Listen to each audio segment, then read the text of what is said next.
जब शुरू में तेल बढ़े थे तो उस समय साथ साथ रिटेल के जो दाम है नहीं बढ़ाए गए थे, लेकिन बड़े मात्रा में सरकार ने उन विषयों को अपने आप भी एक प्रकार से लागू किया, तो अपने पास से भी खर्च किए हुए हैं, बजट में से भी काफी खर्च किया हुआ है। अब जैसे ही वो पिछले बढ़े हुए दाम और जो खर्च और आमदन है दोनों मिलके के जिस दिन भी ठीक हो जाएगा, उस दिन आज के जो कम होने वाले रेटों का तब असर पड़ेगा।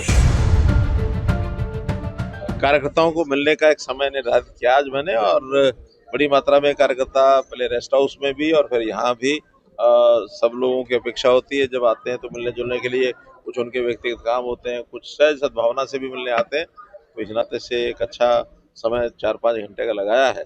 अब इसके बाद अगले कार्यक्रम के लिए मैं यहाँ से निकलूंगा। सर, काफी चर्चा है कि मंत्रिमंडल में फेरबदल हो सकता है केंद्र के अंदर से। मैं कभी इन चर्चाओं पर ध्यान नहीं करता हूँ। जब कोई चीज होती है सामने आती है तो आपको भी पता लगेगा, हमको भी पता लगेगा। सोलर के क्षेत्र में भारत ने बड़ी तरक्की हासिल की है, 155 गीगावाट तक हम पहुंच चुके। अगले लक्ष्य क्या कुछ है, क्योंकि सरकार इस दिशा में बड़े कदम उठा रही है। देखिए, चूंकि पहले केवल थर्मल के ऊपर हम डिपेंड होते थे, लेकिन जब पता ये ध्यान में आया कि प्रदूषण को कम करने के लिए हमको सोलर और हाइड्रो पावर प्रोजेक्ट्स को ज़्यादा बढ़ाना होगा, तो हमने थर्मल भी देश भर में इसको बढ़ाया है। आरई के नाते से अब हमारा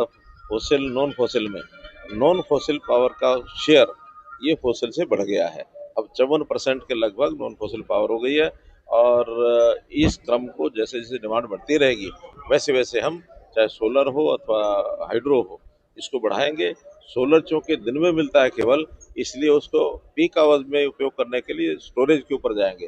बैटरी स्टोरेज है या पंप स्टोरेज है, ऐसे सिस्टम भी अब तेजी से आगे बढ़ रहे हैं। सर, कच्चे तेल के दाम जब बढ़े थे तो पेट्रोल डीजल के दाम बढ़े, अब कच्चे तेल के दाम बहुत गिर रही है, तो क्या पेट्रोल डीजल के दाम भी कम होंगे सर? देखिए, चूंकि एक अपने आप में एक बड़ा पेचीदा ये विषय है, क्योंकि जब शुरू में तेल बढ़े थे तो उस समय साथ साथ रिटेल के जो दाम है नहीं बढ़ाए गए थे, लेकिन बड़े मात्रा में सरकार ने उन विषयों को अपने आप भी एक प्रकार से लागू किया, तो अपने पास से भी खर्च किए हुए हैं, बजट में से भी काफी खर्च किया हुआ है। अब जैसे ही वो पिछले बढ़े हुए दाम और जो खर्च और आमदन है दोनों मिलके के जिस दिन भी ठीक हो जाएगा, उस दिन आज के जो कम होने वाले रेटों का तब असर पड़ेगा, क्योंकि चलती हुई मार्केट होती है।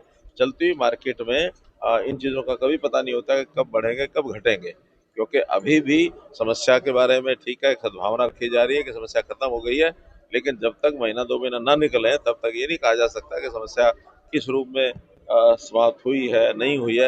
ये थोड़ा इसमें समय लगता है इन चीज़ों में। परमाणु ऊर्जा को लेकर के भी काफी क्या काम हो रहा है, क्योंकि जिस तरीके से भारत में बिजली की जरूरत है, आने वाले समय में एआई आ रहा है, डाटा सेंटर आ रहा है, उनकी पूर्ति के लिए परमाणु ऊर्जा को लेकर किस तरह का? ऐसा अनुमान है कि एआई और डाटा सेंटर और ईवीज इनको मिलाकर के 30 गीगावाट यानी 30,000 मेगावाट इस पावर की और ज़्यादा ज़रूरत पड़ेगी। उसमें बाकी सोर्सेज भी लागू होंगे, और साथ में जैसा बताया कि न्यूक्लियर पावर इसके प्रोजेक्ट भी पहले से तो चल रहे हैं, लेकिन पहले केवल सरकारी एजेंसियां उसको ओन करती थी। 9 गीगावाट पहले से चल रही हैं, 8 गीगावाट पाइपलाइन में है, लेकिन अब प्राइवेट भी, क्योंकि शांति एक्ट जो पास हुआ है उसके कारण से प्राइवेट वालों को भी थोड़ी उसमें राहत मिली है, तो प्राइवेट एंटरप्रेन्योर भी न्यूक्लियर पावर में आएंगे। 2047 तक 100 गीगावाट का टारगेट है कि 100 गीगावाट न्यूक्लियर पावर से भी बने। मीटिंग वगैरह है, उसमें शामिल होना है? हाँ, कल शामिल होना है। कोर ग्रुप में जितने भी लोग हैं कोशिश रहती है कि सब में जाया जाए, तो कल मीटिंग है दिल्ली चंडीगढ़ में, तो सुझाऊंगा। करनाल के 3 लोगों की आज हरियाणा में चलाई जा चुकी है हाइड्रोजन, क्या आने वाले दिनों में इस दिशा में वो कदम? देखिए, हाइड्रोजन एक ऐसा ईंधन है जिसमें से पोल्यूशन कम होता है, और हाइड्रोजन तैयार करके वाहनों को हर ऐसे प्रकार से चलाया जाना जिसके अंदर पोल्यूशन कम हो, वो एक प्राथमिकता है। तो हाइड्रोजन का एक प्रयोग चल रहा है, बसेस भी चलाई जा रही है, ट्रेन भी चलाई जा रही है, आगे भी इसका प्रयोग लागू रहेगा। ईवी गाड़ियों को लेकर दूसरे प्रदेशों ने राहत देनी शुरू कर दी है, लेकिन हरियाणा ने नहीं दी। सारे देश भर के लिए बनाया है। 10% का रजिस्ट्रेशन ईवी गाड़ी के ऊपर उसको छूट मिलेगी, और पुराने जो है उस पर भी छूट मिलेगी। लगभग 25 से 30% की छूट ईवी के व्हीकल हैं वो उनको दिया जाएगा, और जो कि प्रदूषण कम करना है, तो अब ईवी व्हीकल्स का ही आगे धीरे धीरे चलन हो रहा है। ईवी व्हीकल से प्रदूषण कम होता है और पेट्रोलियम के जो इस समय संकट हैं वो भी समाप्त होते हैं। पावर हमारे पास पर्याप्त है, तो पावर चार्जिंग स्टेशन लगा करके और ज़्यादा ईवी गाड़ी, ईवी की जो व्हीकल्स हैं वो आए, ऐसा हमारा प्रयत्न है। करनाल के 3 लोगों की जान गई है सर, खाटू श्याम जा रहे थे, मोजिज लोग हैं सर करनाल। दुखद घटना है, हमारी श्रद्धांजलि उनके परिवारों को। प्रधानमंत्री जी सेशेल्स गए हैं, 3 दिन का दौरा है, विदेशी दौरा है, कुछ अच्छी चीज निकल कर आ सकती है?